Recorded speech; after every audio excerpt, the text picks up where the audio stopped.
নমস্কাৰ আপুনি চাই আছে গাঁও চহৰ জিলাৰ খবৰ মই জয়ন্ত মাধৱ গোস্বামী আজি গৰু বিহু আৰম্ভ হ'ল অসমৰ জাতীয় উৎসৱ ৰঙালী বিহু অসমীয়াৰ প্ৰাণৰ প্ৰাণ বাপতি খাহুন বহাগ বিহু উপলক্ষে উজনিৰ পৰা নামনিলৈ পাৰাপাৰহীন উৎসাহ আৰু ভীষণ ব্যস্ততা পৰম্পৰা অনুসৰি আজিৰ দিনটোতে অপায় অমংগল নাশৰ কামনাৰে গুদেৱতাক প্ৰাৰ্থনা জনাইছে কৃষিজীৱী ৰাইজে কৃষিজীৱী গঞাৰ চোতালে চোতালে দেখিবলৈ পোৱা হৈছে গৰু বিহুৰ আচল মাদকতা গৰু বিহুৰ দিনা গৃহস্থই গোধনৰ গাত মাহ হালধিৰ মিহি মিশ্ৰণ সানি নৈত বা পুখুৰীত আতুম টকাৰিকৈ গা ধুৱায় গৰুক গা ধুৱাবৰ বাবে নৈ বিলসমূহত পুৱাই ভিৰ কৰে গঞা ৰাইজে গৰু গাক ধুৱাৰ পাছতে গৰু শ্ৰীবৃদ্ধি কামনা কৰি বাঁহৰ চটত খাজি লোৱা লাও বেঙেনা আদি গৰু গালৈ দলিয়াই পথাৰলৈ খেদি পঠিওৱা হয় সন্ধিয়া দীঘলতি আৰু মাখিয়তিৰে গৰুৰ গাত কোবাই গৰু ঘৰলৈ খেদি অনা হয় গৰুক নতুন পঘাৰে বন্ধা হয় গধূলি গোহালিৰ একোণত খেৰ বিহলঙনি আদিৰে জুই জ্বলাই গৰুৰ আগত তাঁৰ ধোৱা বিচনীৰে বিচি দিয়া হয় ইয়াকে জাক দিয়া বুলি কোৱা হয় গৰু বিহু উপলক্ষে ৰাজ্যৰ প্ৰান্তে প্ৰান্তে অনুষ্ঠিত হৈছে পৰম্পৰাগত খেল ধেমালিৰ প্ৰতিযোগিতা উজনিৰ পৰা নামনিলৈ ৰঙালী বিহুৰ পাৰ ভঙা উৎসাহ বিহু বলিয়া অসমীয়া ডেকা গাভৰু মন প্ৰাণ চঞ্চল হৈ উঠিছে বিহু বুলি ক'লেই প্ৰাণ চঞ্চল হৈ উঠিছে বিহু বলিয়া অসমীয়া ডেকা গাভৰুৰ মন তেজপুৰৰ ডিপুতাত গৰু বিহুৰ দিনটোত উদযাপিত হয় মুকলি বিহু ঢোল পেপাৰ মাতত ৰজনজনাই উঠিল ডিপুতাৰ এই অঞ্চল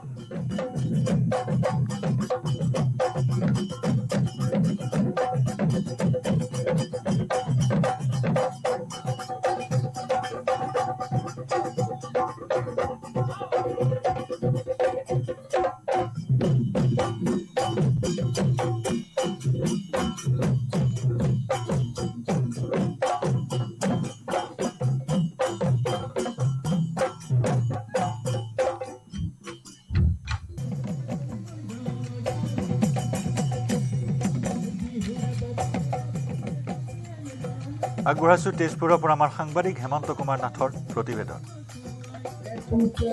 হয় এয়াই বহাগ বিহু বুলি ক'লে অসমীয়াৰ গা সাতখন আঠখন দেখুৱাম আমি বিহুৰ পৰিৱেশ মই উপস্থিত আছো তেজপুৰৰ ডিপুতাত আৰু এনেদৰে এতিয়া ৰঙালী বিহু উপলক্ষে মুকলি বিহুৰ আয়োজন কৰা হৈছে আৰু বিহুথলীৰ পৰা আমি দেখুৱাইছো পৰিৱেশটো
এনেদৰে এতিয়া সকলোতে দেখা গৈছে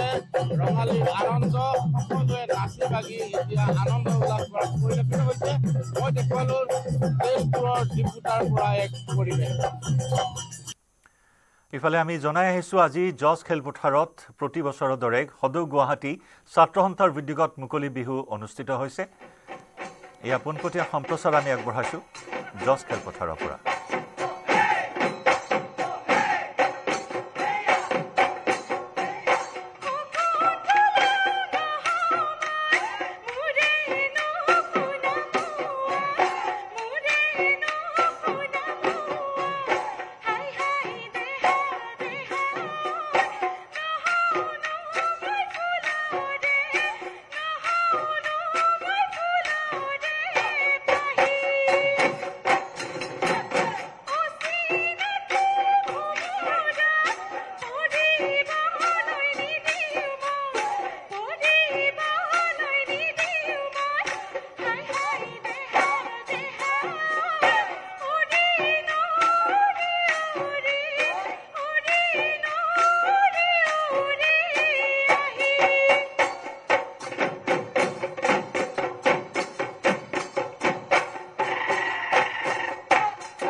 দিলে কলা কচু খাই পিতাহে নাম থলে কলিয়া কানাই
সকলোকে মুকলি বিহুত অংশগ্ৰহণ কৰিবলৈ অনুৰোধ জনালোঁ যিসকলে বিহু নাচিব খোজে সকলোকে বিহুৰ বাকৰিলৈ আহিবলৈ অনুৰোধ জনালোঁ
যাতায়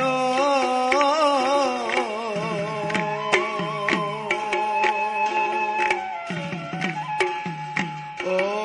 মন হরিহে ধেনু সরাবত রঙ্গে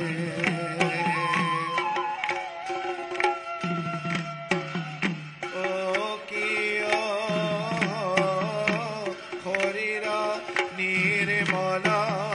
ভুবন উজ্জ্বল কলকানো কালা হরে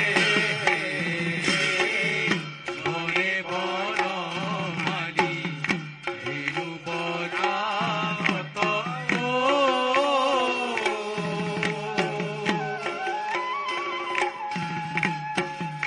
ও মোর হরি হে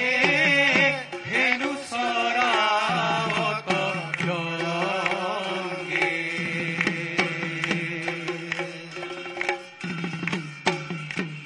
ও কিয় হরির নির্মল ভুবন উজ্জ্বল কৈলকানু কালা হরে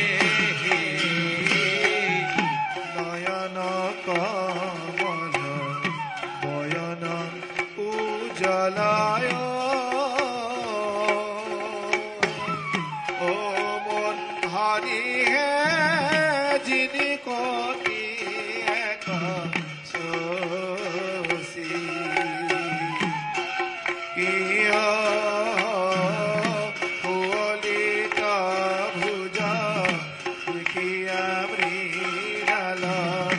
রহিল পঙ্কজ মোহে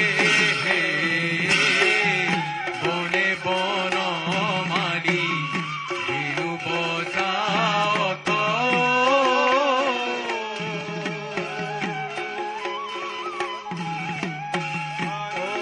মোর হরি হে হেনু সরাবত রঙ্গে কিয় হরির নির্মল ভুবন উজ্জ্বল কৈলকানু কালা হরে এমন কুসাঙ্গ জুরার কালনিয় ও মন হরি হে দেখি নাহি কোন কালে কিয় বঙ্কিমললিত ৰুৱ সুলিত দেখিয়া পৰাণ হালে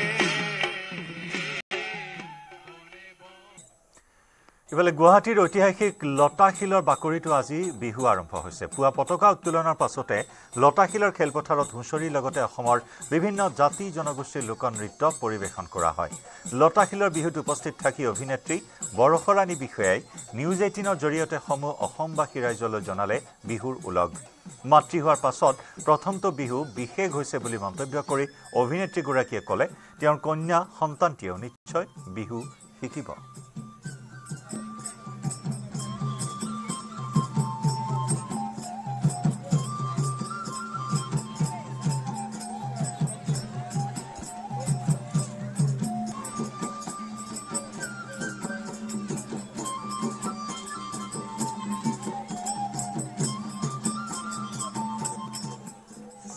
পোনপ্ৰথমে মই নিউজ 18ৰ সমূহ কৰ্মকৰ্তা তথা অসমবাসীলৈ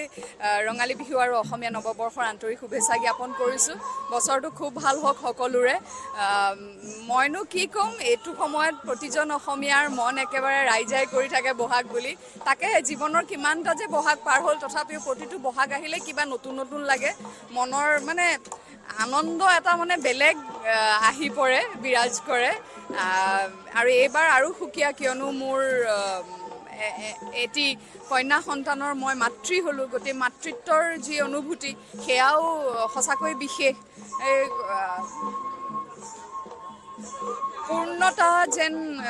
এই বহাগত যেন কিবা এটা পূৰ্ণতা লাভ কৰিলোঁ তেনেকুৱা এটা অনুভৱ গতিকে এইবাৰ বহাগ সঁচাকৈ বিশেষ মোৰ জীৱনৰ